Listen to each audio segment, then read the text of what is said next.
मेरा नाम सईद शाजिया लतीफ़ है। हम मुलू चित्रागाम शोपियान डिस्ट्रिक्ट में ये गांव पड़ता है, उसका नाम है मुलू चित्रागाम। कोलंबियन, ब्रह्मा, सिल्की, पॉलिश, बहुत सारी RIR गिनी फाउल है मेरे पास। ये सारे बर्ड्स मैंने कलेक्ट किए।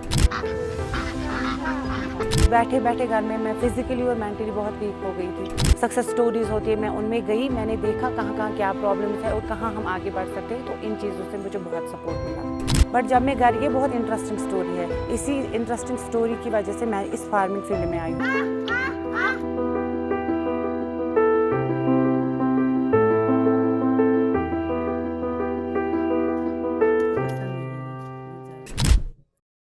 मेरा नाम सईद शाजिया लतीफ़ है। हम मुलू चित्रागाम शोपियान डिस्ट्रिक्ट में ये गांव पड़ता है, उसका नाम है मुलू चित्रागाम। तो मेरी एजुकेशनल बैकग्राउंड LLM है और मैंने मतलब PhD भी मैं कर रही थी। मैंने PhD मैंने किया नहीं है, मगर PhD कर रही थी 2018 में। तो 2018 में मैं साथ साथ प्रैक्टिस भी कर रही थी। 2019 में कोविड की वजह से मेरी प्रैक्टिस छूट गई, तो घर में बैठी थी। कुछ करने, जैसे बाकी जो एम्प्लॉयड यूथ है घर में बैठे हुए कुछ करना चाहते हैं, क्योंकि मेरा पैशन बहुत, मैं जुडिशरी के लिए पढ़ रही थी। तो बैठे बैठे घर में मैं फिज़िकली और मेंटली बहुत वीक हो गई थी। फिर घर वालों ने कहा कि हमारे पास ज़मीनें हैं, मेरे इन लॉज ने, कि हमारे पास ज़मीनें हैं, आप कुछ करो, देखो आगे जाके कि इसमें कुछ आप कर सकते हो। फिर धीरे धीरे मेरा भी शौक, जब मैंने देखा कि कोविड में जब पूरी दुनिया में प्रॉब्लम चल रही थी फूड आइटम्स के रिलेटेड, तो हम भी उस टाइम आउटसाइड थे जम्मू में, हमें भी बहुत प्रॉब्लम, मेरा छोटा बच्चा था, दूध नहीं मिलता था, सब्जियां नहीं मिलती थी। बट जब मैं घर, ये बहुत इंटरेस्टिंग स्टोरी है, इसी इंटरेस्टिंग स्टोरी की वजह से मैं इस फार्मिंग फील्ड में आई हूँ। मिलिए कश्मीर की सैयद शाजिया लतीफ़ से, जो आज दक्षिणी कश्मीर में चर्चा का विषय बनी हुई हैं। शाजिया शोपियां जिले के मोलू चित्रागाम की रहने वाली हैं और अपने कश्मीर में खेती को एक नई दिशा दे रही हैं, जिसके चलते आज वो खूब सुर्खियां बटोर रही हैं। तो जब मैं घर आई, हमारे पास मतलब फार्मिंग तो हम कर रहे थे, क्योंकि हमारे पास तब भी चिकन्स थे थोड़े बहुत, मतलब लोकल जो होते हैं हमारे बैकयार्ड पोल्ट्री उसको बोलते हैं। मतलब हमारे घर में उस टाइम चिकन्स भी थे, एग्स भी थे और हमारे पास मिल्क, मीट्स, सब कुछ था। तो इस चीज़ ने मुझे बहुत मुतासिर किया कि अगर आने वाले टाइम पे ऐसी सिचुएशन फिर से क्रिएट होंगी, तो मुझे लगता है एग्रीकल्चर बेस्ट है, इस पर हम कम से कम ज़िंदा तो रह सकते हैं। फिर मैंने इसी में मतलब अपना इंटरेस्ट दिखाया। फिर आगे जाके मैंने मतलब उसी टाइम से मैंने 2019 से मैंने फार्मिंग स्टार्ट की। तो मतलब हम ट्रेडिशनली फार्मिंग करते थे मेरे इन-लॉज, बट मैंने मॉडर्न तरीके से इसमें स्टार्ट की। मैंने इंटीग्रेटेड फार्म, मतलब इसको इंटीग्रेटेड फार्मिंग को कहते हैं, मॉडर्न तरीके से फार्मिंग करना। शाजिया हमेशा से किसान नहीं थी। दरअसल वो पेशे से वकील हैं और PhD की पढ़ाई कर रही हैं। लेकिन कोविड-19 लॉकडाउन के दौरान उनकी जिंदगी ने एक अलग मोड़ ले लिया। जब दुनिया थम गई थी, तब उन्होंने अपने ससुराल के घर की एक खास बात देखी। यहाँ किसी चीज की कमी नहीं थी, लेकिन उनके घर में ही उगाए गए अनाज, सब्जियां और कई प्रकार के फलों ने उन्हें उत्साहित किया। पहले तो सपोर्ट मुझे घर से मिला, क्योंकि ये तो फार्मिंग करते थे फोर फादर्स से।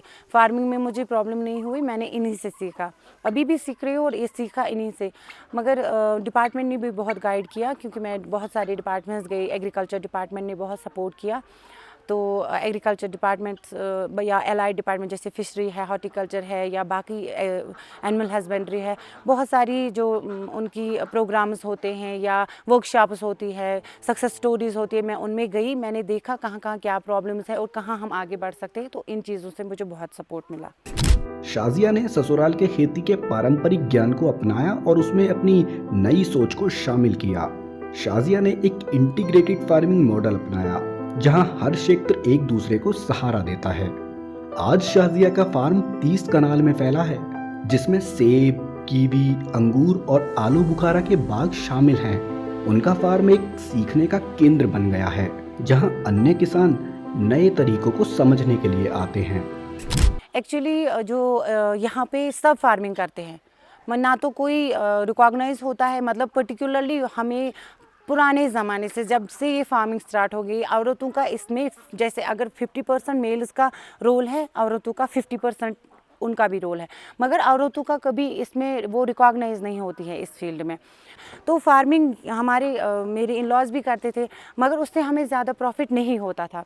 फिर मैंने देखा कि मतलब इंटीग्रेटेड फार्मिंग जो है इंडिया में भी बहुत कम पे पाई जाती है और कश्मीर में तो बिल्कुल कम है। इंटरनेट पे सर्च करके मैंने देखा कि इंटीग्रेटेड फार्मिंग जो हम फार्मिंग करते हैं उससे बिल्कुल डिफरेंट है। इंटीग्रेटेड फार्मिंग का ये फ़ायदा है कि जो हमारे फार्मर्स है, चाहे कश्मीर में है या कहीं और है, ये अगर सब्जियां उगाएंगे खाली उसी पे रहते हैं, या डेयरी चला रहे उसी पे रहते हैं। इंटीग्रेटेड फार्मिंग का ये फ़ायदा है, अगर हमें हॉर्टिकल्चर में खुदा ना करे, पिछले साल आपने देखा कितना नुकसान हुआ, तो ये नुकसान हम दूसरी चीज़ से भरपाई करते हैं। एग्रीकल्चर में हमें उस टाइम फ़ायदा हुआ या डेयरी में हमें फ़ायदा हुआ, तो ये नुकसान हम बेयर कर पाते हैं। खास बात यह है कि 2022 में शाजिया की सब्जियां संयुक्त अरब अमीरात तक निर्यात की गई थी, जिससे दिखता है कि इंटीग्रेटेड फार्मिंग से वैश्विक पहचान भी पाई जा सकती है। उनके फार्म पर उनके परिवार के 10 सदस्य और 10 फुल टाइम वर्कर्स और कुछ अस्थायी वर्कर्स को रोजगार मिलता है, जिससे रोजगार के नए अवसर पैदा हो रहे हैं।